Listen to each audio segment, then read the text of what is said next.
Bonjour et bienvenue sur ma chaîne YouTube Parachutiste. Aujourd'hui, on va parler du combat d'infanterie et des différentes sortes de tirs dans le combat d'infanterie. Contrairement à ce qu'on peut penser, dans le combat d'infanterie, il n'y a pas que le tir à tuer. Il y a différentes sortes de tirs qui sont dans différentes situations appliqués et utilisés en fonction du but. On va commencer par le tir de neutralisation, qui est mettre l'ennemi hors d'état d'agir pendant un temps déterminé. Là, sur ce type de tir, principalement c'est du tir antimatériel. On va par exemple viser les véhicules qui transportent des renforts ennemis afin qu'ils ne puissent pas se rendre sur les lieux où ils devaient se rendre pour appuyer, pour renforcer les rangs de l'ennemi.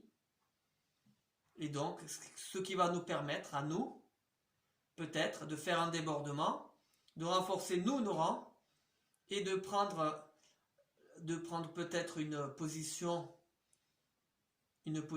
avantageuse par rapport à l'ennemi et de vaincre l'ennemi. Voilà le but.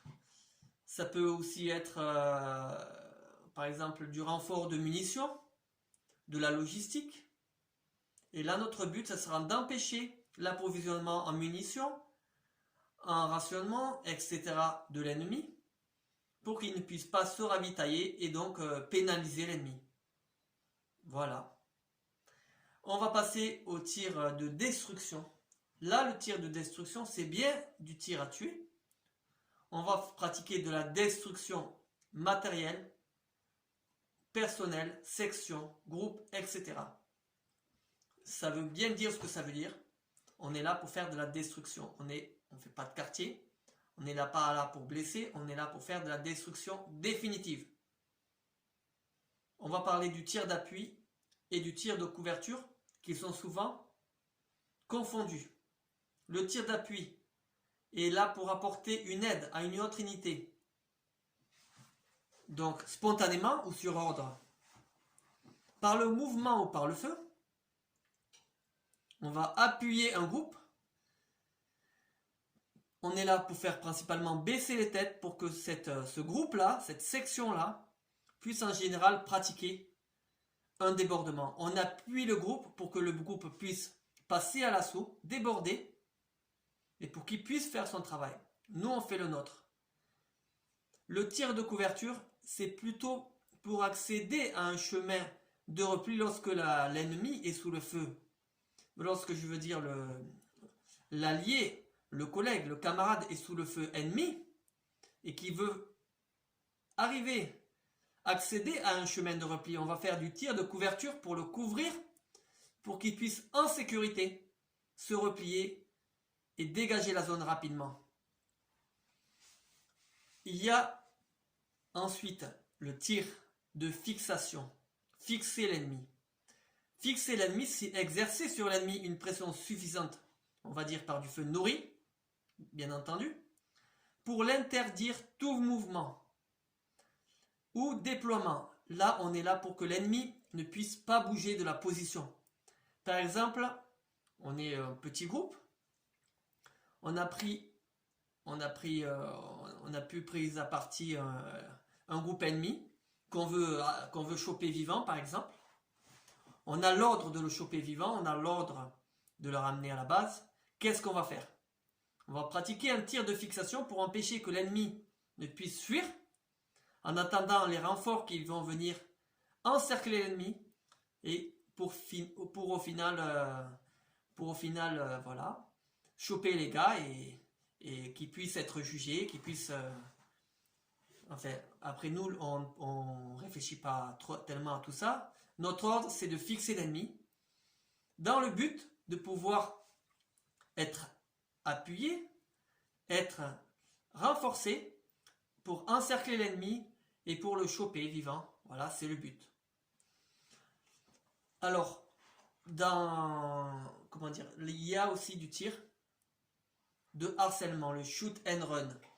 Le tir de harcèlement qui est souvent pratiqué en Afghanistan, en Irak, dans des zones de guerre, de guérilla.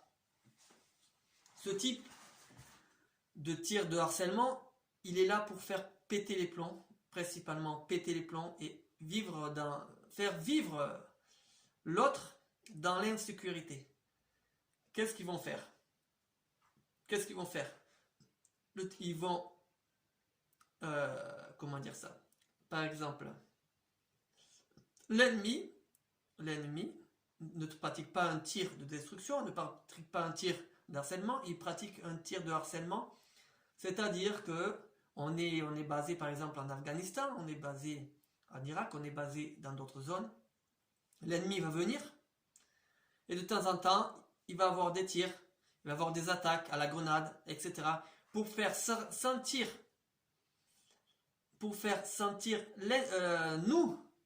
faire sentir continuellement, pour nous mettre sur les dents, pour nous mettre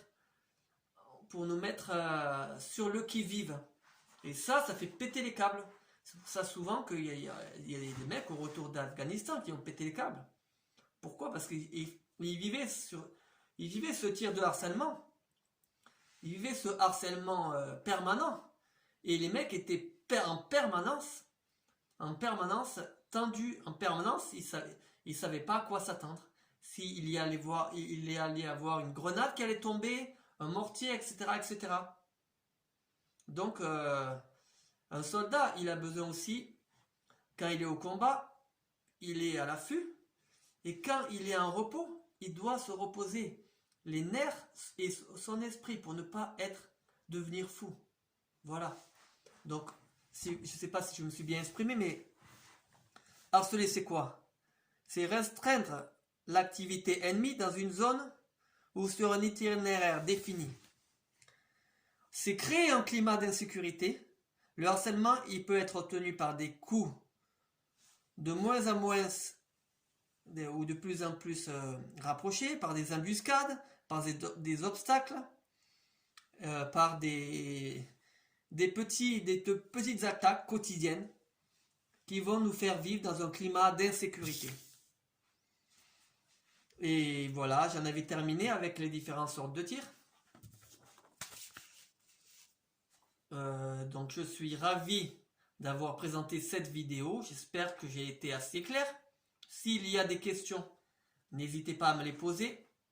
Je vais mettre dans les descriptions les différentes définitions des différents tirs dans le combat d'effronterie. S'il y a des commentaires, mettez-les. S'il y a des questions, mettez-les. N'oubliez pas, s'il vous plaît, de vous abonner, si vous n'êtes pas abonné, de mettre des likes. Et maintenant, je vous dis, barrez-vous les amis, à bientôt.